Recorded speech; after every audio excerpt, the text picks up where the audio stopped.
নমস্কার বন্ধুরা, আমি তৃপ্তি বাংলাদেশি ব্লগার তৃপ্তি চ্যানেলে সবাইকে স্বাগত জানাচ্ছি নতুন একটি লাইফস্টাইল ব্লগ ভিডিও দেখার জন্য।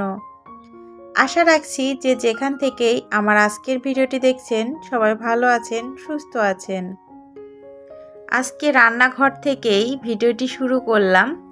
তো দুপুরে রাঁধতে যাব, তার আগে দেখি যে কিছু জিনিস রিফিল করা লাগবে, তো সেগুলো রিফিল করে নিচ্ছিলাম। আসলে চা, চিনি এই বয়ামগুলো না ধুয়ে দিয়েছিলাম, আর ধুয়ে দেওয়ার পর নতুন করে রিফিল করে নিচ্ছি। তো এটা কিন্তু আমার একদিন আগে রিফিল করার প্রয়োজন ছিল, যেহেতু আপনাদের সঙ্গে একটু শেয়ার করব, মানে একটু ফাঁকা টাইমের দরকার ছিল, যেহেতু ভিডিও করতে একটু সময় লাগে, যার কারণে রিফিল করা হয়নি। এই যে রান্নার আগেই ভাবলাম রান্নাতে তো চিনি লাগবে, বা মানে চাটাও ফুরিয়ে গেছে, লবণ লাগবে, তেল লাগবে, তো সেগুলোই রান্নার আগে আর কি রিফিল করে নিচ্ছি। এই যে আমার বোতলের গায়ে যে চিনি, চা লেখা যে লেবেলগুলো আছে, এগুলো কিন্তু ধোয়ার পর উপরের যে কালারগুলো গলে গিয়েছে। তো আমি যখন আমার কিচেনের এই যে বয়ামগুলোতে লেবেল লাগিয়েছিলাম আর সেটা আপনাদের সঙ্গে শেয়ার করেছিলাম, সেখানে সবাই খুবই মানে ভালো আইডিয়াটা হয়েছে। বিশেষ করে আমাদের লাইফস্টাইল ব্লগ বাই কানিজ আপু বলেছিল যে আইডিয়াটা খুবই ভালো লেগেছে, এবং অনেক আপুরাই বলেছিলেন। কিন্তু আমাদের শ্রদ্ধেয় বড় লিপি আপু, উনি কিন্তু অনেক অভিজ্ঞ সংসারের বিষয়ে, তিনি কিন্তু বলেছিলেন যে তৃপ্তি, তুমি যখন এগুলো ওয়াশ করবে তখন এগুলো দেখো হয়তো উঠে যাবে বা কালারটা নষ্ট হয়ে যাবে। তো আপু তুমি ঠিকই বলেছিল, আমি ওয়াশ করার সময় উঠে যায়নি ঠিক আছে, বাট কালারটা একটু কেমন হয়ে গেছে। আর এখনই ভিডিওর যে অংশটা আপনারা দেখতে পেলেন, ওটা কিন্তু আমি ইচ্ছা করলেই কাটতে পারতাম, বা সবসময় আপনাদের সামনে একদম সুন্দর পরিপাটি সাজানো গোছানো একটি ভিডিওই নিয়ে আসি। তো আজকে আমি ইচ্ছা করেই কাটিনি, কেন জানেন? আপনাদেরকেও একটু দেখাতে চাই যে একটা ভিডিও যত সহজে আপনারা 8 থেকে 10 মিনিটে দেখে ফেলেন, আসলে কিন্তু ভিডিওটা করাটা অত সহজ নয়। এবং চারিদিকে দেখুন লবণ পড়ে গেছে এবং তেলও কিন্তু একটু ছিটে গেছে, কিন্তু নর্মালি আমি যদি অফ ক্যামেরায় এই কাজগুলো করতাম তাহলে কিন্তু কোথাও কিচ্ছু একটুও পড়তো না, আর একটুও এলোমেলোও হতো না।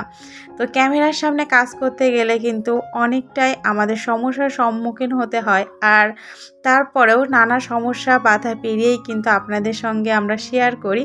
তো আপনারা তো এই জিনিসটা বোঝেন না, জাস্ট বোঝানোর জন্য আজকে একটু শেয়ার করলাম, আর আপনাদের সামনে সেটা পরিষ্কারও করে নিচ্ছি।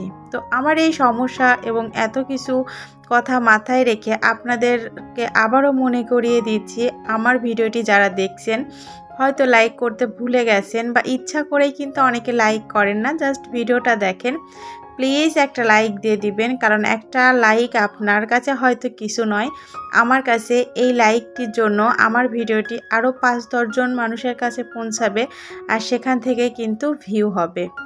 তো আপনারা একটা লাইক করবেন, ফ্রেন্ডস ফ্যামিলির সঙ্গে শেয়ার করবেন, আর অবশ্যই ভিডিও দেখা শেষে ভিডিও সম্পর্কিত ভালো খারাপ যেটাই আপনাদের মনে হয় কিনা, আপনাদের মনে সুন্দর যে মতামত, সেই মন্তব্যটি আমার কমেন্ট বক্সে করে গেলে আমি খুশি হব। আপনাদের কমেন্ট থেকে কিন্তু আমি পরবর্তী ভিডিও করার উৎসাহ পাই। আমার ভিডিওতে বর্তমান ভিউজ কিন্তু খুবই কম, তারপরেও আপনাদের যে সুন্দর সুন্দর কিছু কমেন্ট পাই, সেই কমেন্ট থেকে কিন্তু আমি পরবর্তী ভিডিও বানানোর উৎসাহ পাই। আমার চ্যানেলে কিন্তু বেশিরভাগ দর্শকই সাবস্ক্রাইব না করে আমার ভিডিও দেখে, এবং অনেকেই থাকবেন হয়তো নতুন আজকে আমার ভিডিওটি দেখছেন, তাদের সবার উদ্দেশ্যে বলে রাখছি, যদি আমার ভিডিওগুলো ভালো লেগে থাকে, পরবর্তীতে আমার ভিডিও আপনি আবারও দেখতে চান, তাহলে কিন্তু আমার চ্যানেলটা সাবস্ক্রাইব করে পাশে থাকা বেল বাটনটি বাজিয়ে রাখতে পারেন। এতে করে আমি যখনই ভিডিও দেব আপনাদের সবার কাছে কিন্তু পৌঁছে যাবে। তো কথা বলতে বলতে কিন্তু অনেক জিনিসই রিফিল করে নিয়েছি, এবং বাজার থেকে কিছু ফল নিয়ে এসেছিলো, তো সেগুলো একটু সাজিয়ে রাখলাম। তো এই যে ড্রাগন ফলটা, এটা আর কি অর্চিতা খেতে চেয়েছিল, ওর জন্য স্পেশালি নিয়ে এসেছে। তো ফল গুছিয়ে রাখতে রাখতে আমি ওকে বলছিলাম যে তোমার জন্য তোমার বাবা ড্রাগন পাঠিয়েছে। তো তো মহা খুশি, বলছিল যে আমাকে এক্ষুনি কেটে দাও।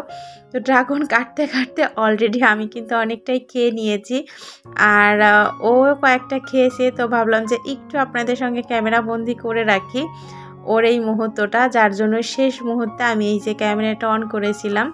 বাচ্চারা কিন্তু ড্রাগন খেতে বেশি পছন্দ করে এর টেস্টের জন্য না, এর থেকে যে সুন্দর একটি কালারফুল যে একটা কালার হয় এটার জন্যই কিন্তু আমার মনে হয় বাচ্চারা বেশি পছন্দ করে।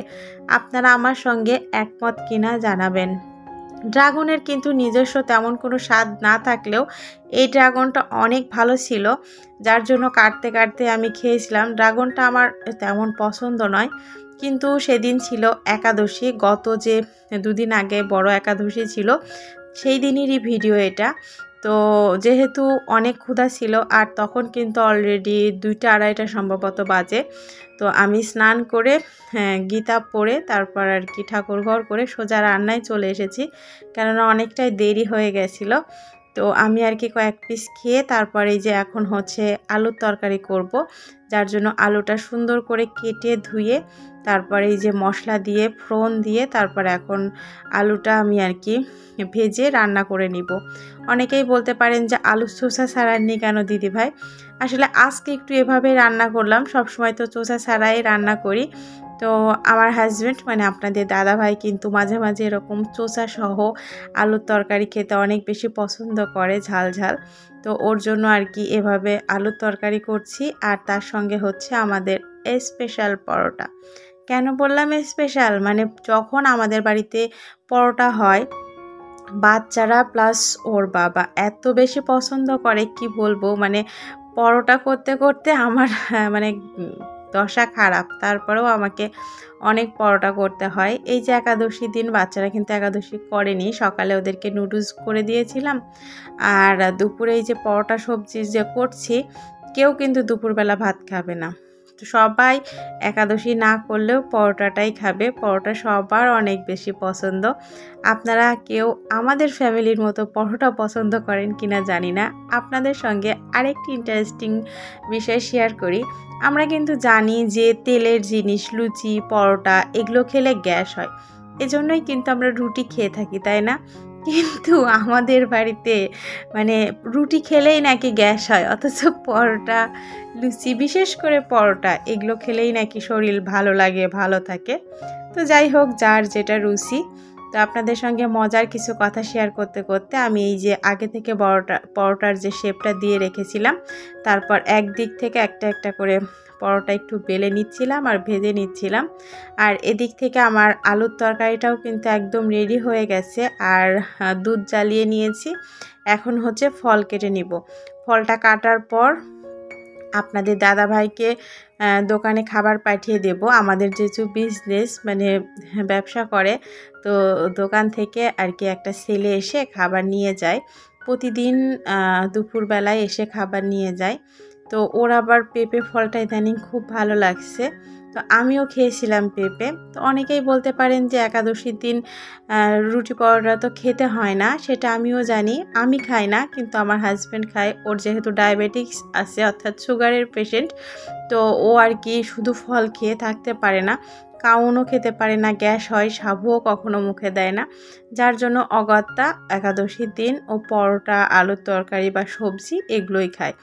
আর আমি কি খাবো বলতে পারেন? আমি হচ্ছে এই যে ফল দুধ আর আলুর তরকারি একটু খাবো। আমি আসলে আলুর তরকারি সেভাবে পছন্দ করি না, সব রকম সবজি দিয়ে সবজি বা আলু কপির ডালনা এগুলো একটু খেয়ে থাকি। তো আজকে আর সবজি করব না, যেহেতু অনেক বেশি প্যারা ছিল, রাতে সাবুর কিছু একটা করে নেব। তো এখানে এই যে ফল কেটে নিয়েছি, ওর বাবাকে খাবার পাঠিয়ে বাচ্চাদেরকে খাবার দিয়ে আমি একটু ফল আর 1 গ্লাস দুধ খেয়ে এই যে বাচ্চাদেরকে নিয়ে কোচিনে চলে যাচ্ছি। আসলে এত ব্যস্ততার কারণে প্রতিদিন ওদেরকে কোচিনে নিয়ে যেতেও পারি না, রিক্সাতে তুলে দিই। তো আজকে রিক্সাওয়ালাও আসেনি, তো ভাবলাম যে ঠিক আছে আজকে যেহেতু কাজটা গুছিয়ে উঠতে পেরেছি এই সময়ের মধ্যে, যেহেতু একাদশী ছিল, তো ওদেরকে নিয়ে কোচিনে গেলাম। আর এটা হচ্ছে পরের দিন, দ্বাদশীর দিন সকালবেলা। এই যে আমাদের বাড়িতে ভোরে যে নগর কীর্তন হয়, তো ভোরবেলা আমরা ভোগ দিয়েছিলাম, তারই কিছু অংশ আপনাদের সঙ্গে শেয়ার করছি। তো আপনারা দেখতে থাকুন আজকের ভিডিও। আমার এ পর্যন্তই বিদায় নিচ্ছি। সবাই ভালো থাকবেন, সুস্থ থাকবেন। দেখা হবে পরবর্তী ভিডিওতে। হরে কৃষ্ণ, জয় গুরু, রাধে গোবিন্দ, হরে কৃষ্ণ।